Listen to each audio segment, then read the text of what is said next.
हम तब तक सत्य तक नहीं पहुंच सकते जब तक कि मानवीय गरिमा और व्यक्तित्व को समुचित आदर न दें। इसके अभाव में हमें स्वतंत्र विचार और तर्क प्राप्त ही नहीं हो सकते। बर्टेड रसेल। नमस्कार दोस्तों, मेरा नाम हिमांशु राज है और मैं स्वागत करता हूं आपका अपने चैनल ब्लू टाइज में। दोस्तों, आज का एडिटोरियल जो है वो बहुत ही शानदार लेख लिखा है मोनिका सिंह जी ने, शर्मा जी ने। और ये महिला सुरक्षा को लेकर है। इसमें ये लिखती हैं कि हमारे समय का पीड़ादायी सच यह है कि देश में किसी भी आयु वर्ग की बेटियां सुरक्षित नहीं हैं। कुत्सित सोच का घेरा स्कूली परिसर से लेकर कॉलेज से लेकर घर के आंगन तक हर कहीं बेटियों के आसपास बना हुआ है। कैसी विडंबना है कि शिक्षा के पहले पड़ाव पर ही लाडलियां शोषण का शिकार हो रही हैं और मेहनत के बल पर कुछ बन जाने वाली बेटियां भी।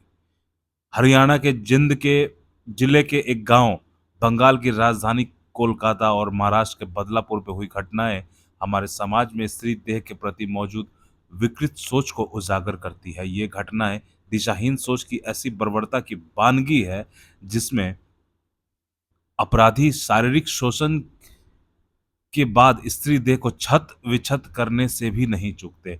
हरियाणा के जिंद के जिले के एक निजी विद्यालय में प्रधानाचार्य ने बाथरूम में 10 साल की बच्ची का यौन उत्पीड़न किया। कोलकाता के एक सरकारी अस्पताल में संदिग्ध परिस्थिति में मेडिकल छात्रा का शव बहुत बुरी हालत में मिला, जिन पर यौन हिंसा और प्रताड़ना के गहरे निशान थे।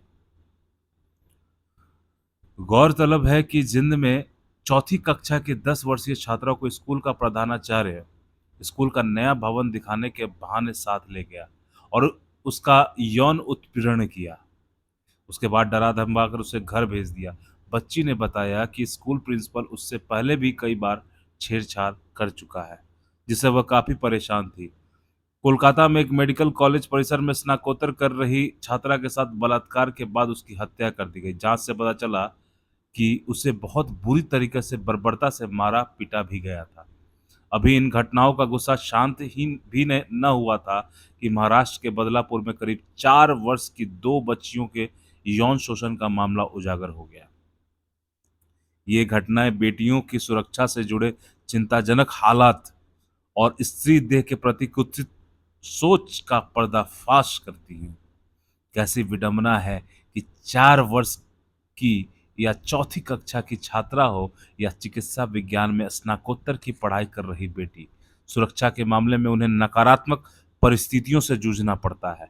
कुत्सित मान शिक्षा के चलते एक बेटी का जीवन ही छिन गया, दूसरी बच्चियों का मन सदा के लिए भय और वेदना से भर गया।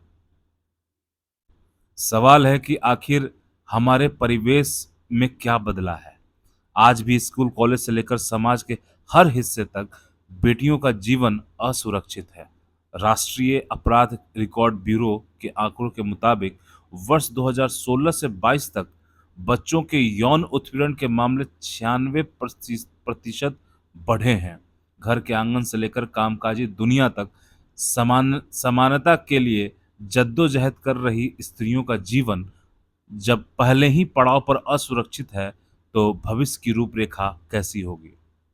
इन सभी मामलों को जोड़कर देखा जाए तो समझा जा सकता है कि महिलाओं के अस्तित्व को आंकने, समझने और स्वीकार करने की सोच ही नदारद है। बहुत से लोगों में स्त्री को एक देह से आगे देखने की समझ आज भी नहीं आई है। शिक्षा और सजगता के बावजूद बेटियों के शोषण के मामलों पर लगाम नहीं लग पा रही है। मासूम बच्चियां हो या कामकाजी महिलाएं भय के घेरे में जीने को विवश हैं। यहाँ तक कि तकनीक की तरक्की से भी मिली सुविधाएं भी शोषण का हथियार बन रही हैं। हालात ऐसे बन गए हैं कि महिलाएं और लड़कियां हर समय हर जगह एक डर से जूझती हैं, सिमटी सहमी जिंदगी जीती हैं। कोलकाता, बदलापुर और जिंद जैसी घटनाएं इस डर को और विस्तार देती है। समझना जरूरी है कि महिलाओं और लड़कियों पर ही नहीं, उनके परिजनों पर भी ऐसी पीड़ादायी घटनाओं का गहरा असर पड़ता है। स्वयं महिलाएं तो अल्पकालिक और दीर्घकालिक गंभीर शारीरिक, आर्थिक और मनोवैज्ञानिक उलझनों से जूझती ही हैं। ऐसी परिस्थितियां समाज के पूरे ताने-बाने को प्रभावित करती है। दुर्भाग्यपूर्ण यह भी है कि शोषण और दुर्व्यवहार के अधिकतर मामलों में न्यायिक शिथिलता भी देखने को मिलती है।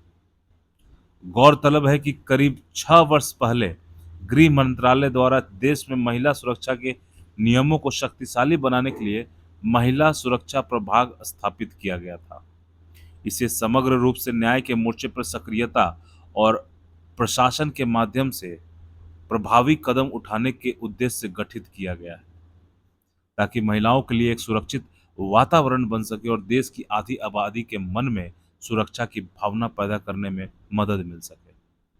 यह मुख्य रूप से राज्यों और केंद्र शासित प्रदेशों की सहायता हेतु नीति निर्माण, आपसी समन्वय और परियोजनाओं और योजनाओं को लागू करने से जुड़ा प्रभाग है, जिसमें आपराधिक न्याय प्रणाली में सूचना प्रौद्योगिकी और तकनीक का इस्तेमाल बढ़ाकर फोरेंसिक विज्ञान, अपराध और आपराधिक रिकॉर्ड के लिए एक सहायक व्यवस्था को मजबूत बनाना शामिल है। बावजूद इसके न्यायिक शिथिलता जारी है। बहुत से मामलों में तो आरोपी को दोषी साबित करना ही कठिन हो जाता है। दुर्दांत अपराधी भी कानून के शिकंजे से छूट जाते हैं। ऐसे घटनाएं भी प्रकट हैं जिनमें व्यवस्था के ढूल-मूल रवैये का लाभ उठाकर छूटे अपराधी फिर से बर्बर अपराध कर देते हैं। ऐसे हालात सामाजिक परिवेश और सामुदायिक सहभागिता के भाव को भी ठेस पहुंचाते हैं।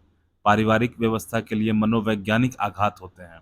अकादमिक और कामकाजी मोर्चे पर स्वयं को साबित करने में जुटी बेटियों और महिलाओं के पांवों की बेड़ी बनते हैं।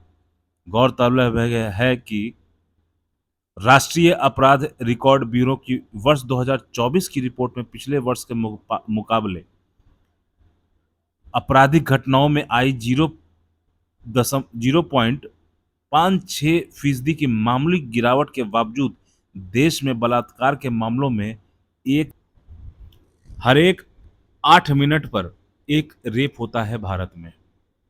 हर एक साल तकरीबन 30,000 फीमेल्स का रेप होता है भारत में, एवरेज औसतन। और विश्व में सबसे ज़्यादा रेप अफ्रीका कॉन्टिनेंट में होता है। ये 3 डेटा आप बहुत अच्छे से